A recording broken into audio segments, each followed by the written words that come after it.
براند هيموت قبل ما تبدأ. ليه بقى؟ لأن أنت باني اسم البراند غلط. لازم تتشيك على البراند بتاعك يكون مش موجود قبل كده في كل السوشيال ميديا اكونتس وفي الدومين وفي جوجل وفي كل مكان. خلينا نبدأ معاك بالسوشيال ميديا اكونت والويب سايت اللي هو بيمثل 90% من الاسيتس دلوقتي. اول حاجه هتيجي على موقع اسمه نيم تشيك، هتكتب اسم البراند وليكن MOSEO01 وبعد كده تعمل تشيك. بيظهر لك بعد ما بتدوس بيظهر لك النتيجه دي، بيقول لك ايه الدومينز اللي متاحه ان انت تشتريها. تمام، زي ما انت شايف كده بالاخضر ده باي كده تقدر تشتريه.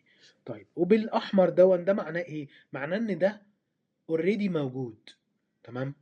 اللي بالاخضر ده معناه ان هو لسه ما اتعملش. خلاص.